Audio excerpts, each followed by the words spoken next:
Hey guys, Desolator Magic here, and it's time for another episode of the Desolator Art Review. A lot of my fans with the perfectionist, completionist attitude said that it just would not be proper to leave out the other three masterful pieces of artwork from this series.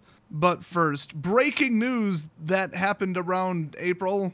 I just realized I haven't seen an upload from Gas Kings in a while. I thought, okay, I'll look him up. Couldn't find him on YouTube. I'm like, what, did he delete his channel? He had like 100 million views. Some British bloke who did supercar videos poorly and stole other people's content. He wasn't very funny. His channel kind of sucked and I watched it occasionally, mostly to make fun of racers. His YouTube channel was shut down because he was arrested for fraud. He was involved in a huge pension fraud. It's like an investment fraud where he would defraud homeless divorcees out of their pension, saying that he'd reinvest them and they'd get better returns, and then he would just take the money and like he bought an expensive car, modded his car, bought some camera equipment, went on expensive vacations, used it for gambling, lost it in gambling. Just an absolute asshole, and you can tell, like, his stupid, arrogant attitude came through in every video, and I'm just glad. I'm glad he's in jail, but I never would have thought that somebody that public and that big who made that much money from YouTube and Patreon, I just cannot believe they would be involved in some sketchy investment fraud. Usually you keep a low profile if you're doing that. So surprise, he was caught because duh. So even if you've never heard of his channel, I mean, hopefully you're getting how unbelievable this is. Actually, I just checked Social Blade. 200 million views he had. Apparently that wasn't enough money for him. What an ungrateful piece of human garbage. But back to the artwork, let's take a look at this beautiful piece. Now this particular painting has a lot of history to it. Anthony from Gas Kings tried to use this painting to post bail. Just kidding. But the one thing that really draws the eye, besides the beautiful depiction of Ursa in the background, is this. You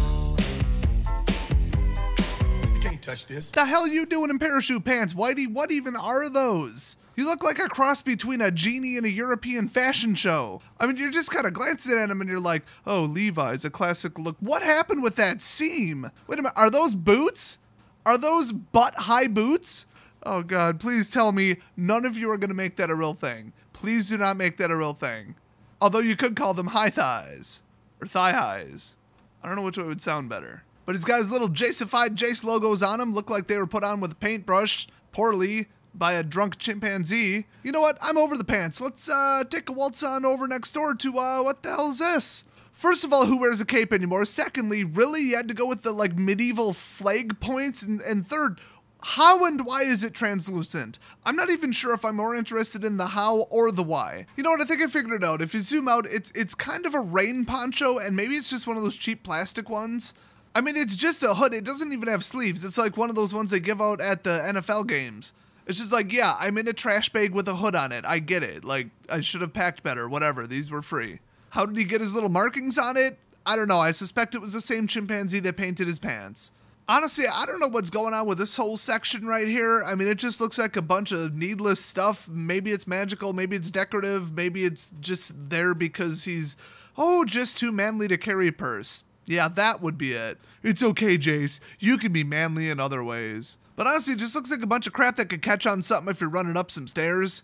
I mean, honestly, you wear this to Walmart, you might accidentally hook it on one of the racks, you turn a corner, and take the whole damn rack with you. This is the kind of thing that they warned you about in gym class, aka PE if you're from Europe. Nobody calls it PE, it's gym class, okay? Deal with it.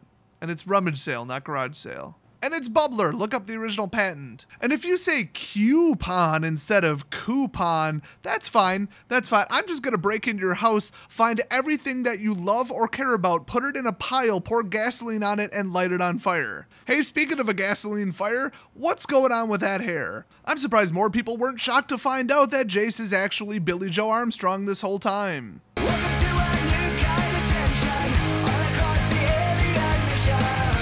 Come on, Jace, how long has it been since you got off of Ixalan? I mean, there are barbers in Ravnica.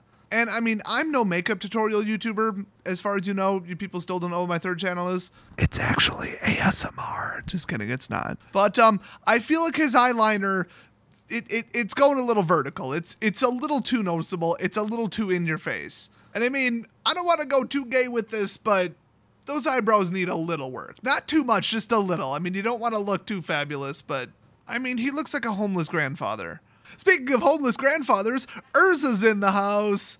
Oh, pardon me, let me use his official title, Space Pope Ursa. What the hell is he wearing? I hate to reiterate the last video, but it's Tron meets Catholicism, basically. They would wear something like that. That is such an archbishop robe.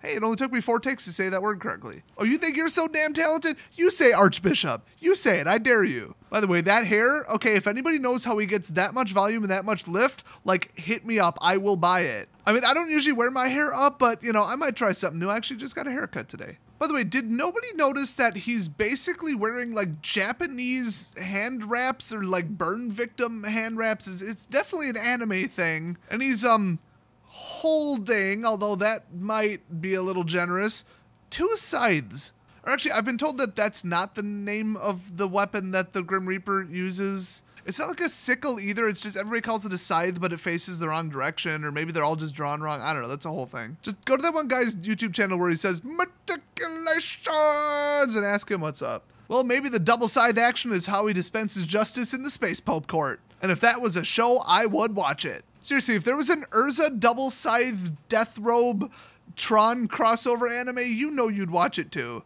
Especially with that hair. That hair is freaking legendary, okay? That makes Goku's hair look like nothing. That's basically my hair when I get up in the morning after taking a shower and then wearing headphones for 2 hours. Which I just realized I have literally just done right now. I am going to actually have to drop a piano on my head to get my hair to flatten out tomorrow morning. So the only thing left to say about this is, that's a nice table. Well, ladies and gentlemen, that concludes this episode of the Desolator art review. If you'd like me to I'm tired. If you'd like me to review the rest of the paintings in this series, leave a comment down below. Just kidding, I'm going to do it whether you want me to or not. Deal with it. I'll see you hater tots next video.